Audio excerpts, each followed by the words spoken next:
Hello everyone and welcome back to the channel and welcome to my weekly Watch Roundup. Yes, where on a Monday morning I give a little recap of the items that I've been watching on TV and in film over the past 7 days. Yeah, so let's get into it.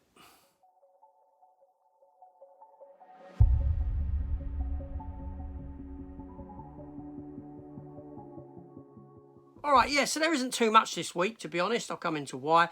But first off, 2 days ago, Saturday, I went to the London Film and Comic Con with Matt over at Matt V's Movies. I picked up a couple of posters, 2 A3 size posters that I did show in my video. And I needed to get frames for them. So I went out yesterday, being Sunday, today for me. I went down to, I was going to go Wilco's, I had a look in Poundland. Lo and behold, Poundland had A3 frames for £1. So I picked up 2 of them because why not for £1? So there's my framed Die Hard one. Now it is a Perspex, not glass front, but that's fine. That looks fabulous.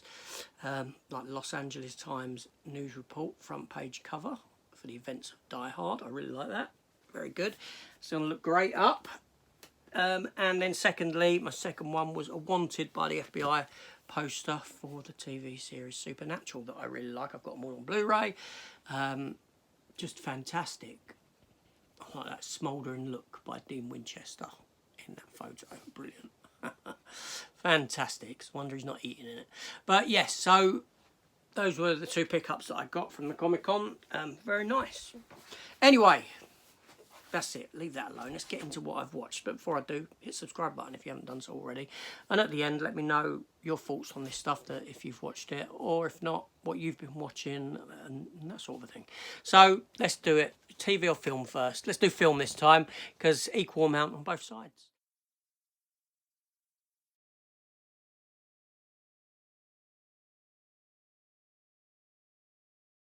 Yeah, it's been a very busy week for me. Busy at work. I lost yesterday for the Comic-Con. You know, one day at work, I was there for 12 hours. Just a lot going on this week. Very, very busy. Not that that's a bad thing. So what did we say? Film first. Okay, so first thing I watched was one of my CEX pickups, and that was Loaded Weapon. Yes, National Lampoon's Loaded Weapon. Emilio Estevez and Sam Jackson in a sort of spoof comedy of the sort of Lethal Weapon films. I've seen it a long time ago, and I was talking about it with one of my regular subscribers and commenters, and I said I really wanted to give it a rewatch, so I picked it up in CEX, and yeah, it's a fun film. It's a bit embarrassing at points. Some of the comedy doesn't really hit, being that it's not a Zucker comedy, ain't a Hot Shots or Naked Gun, but it's good enough. It's got some moments, got some good cameos. Bill Shatner is in it as a main villain. Tim Curry, his henchman. So you know, Bruce Willis pops up in a cameo. Charlie Sheen. Yeah, it's a fun film. It hits the right spots just for a sort of 80-minute throwaway movie. Yeah. Next up was a film called The Burning Sea, which is a Norwegian. It's actually beside me. A Norwegian disaster film, got in 4K. I've been watching a few of these Norwegian films of late, The Wave, The Quake, and now this one, and wow, I was blown away. It's a very, very good film. Thoroughly enjoyed it. Yeah, it's just, you know, I can't compare the scale of the disaster within to like what you get in the sort of Hollywood disaster films, like San Andreas and that sort of a thing, or Volcano or things like that. But it's more of a sort of environmental impact, this one, that it would have, and all this sort of thing. But there's some fantastic special effects. There's some bits where ships are being swallowed by the sea, oil rigs being taken down, and it focuses on this small few individuals that get caught up in this, and what this disaster does to them, and how they survive through it, and what they have to go through.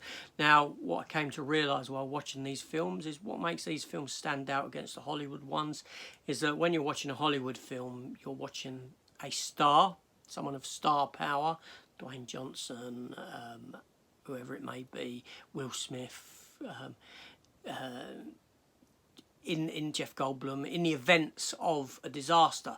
So it kind of, you know, and Pure Hangout said it best to me. He said, so these stars sort of draw you in, but then because it's a star that you recognise, you're taken out of the film somewhat. And yeah, that was a fantastic way of putting it. I really, you know, so I've stolen that from him when I explained, when I said what I thought about, you know, I explained this side of it, and he said that, which is just such a simplistic way of saying it, and fantastic. Go check out his channel, Pure Hangout. Yeah, so these films are actors that you don't know, so you feel like you're there, you feel like you're with them, and you're not watching a star. I don't know whether that's the case in Norway, whether these are big stars, I don't know. But it was just a really good film, worth watching. It is available soon, I know, and it does have an English language track on it, so it's dubbed into English, but I watched it in its Norwegian original. With the subtitles, yep. And then the big one for the week was obviously Thor, Love and Thunder. Yes, now, it's a decent film, it's a fun film. I liked, I liked Christian Bale in it. I thought Christian Bale was good. I liked his overall story arc. But he looks so bland. He looks bland in it. Nothing memorable about his aesthetic or anything like that. But he was good. Chris Hemsworth is good. There's a lot of humour in it. The Natalie Portman storyline I really enjoyed.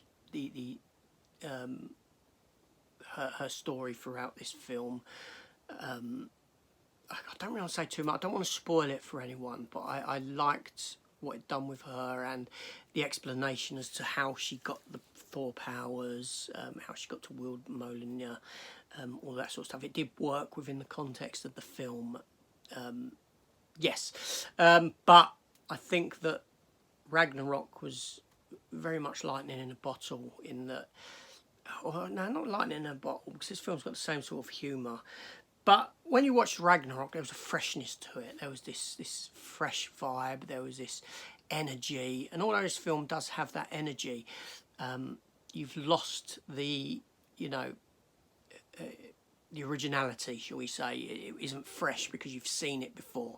So that knocks the film back a bit. It's probably the second best Thor film, I'd say, maybe. Probably, possibly. Some people might like the first one over this. It's definitely better than Dark World. I'd say it's middle of the table Marvel. Yeah, that's it. Anyway, so that was it for film. That's all the film that I've watched. So hit the subscribe button. Come join the channel. Leave me a comment down below. And now we'll get into the TV. And only 3 things to talk about.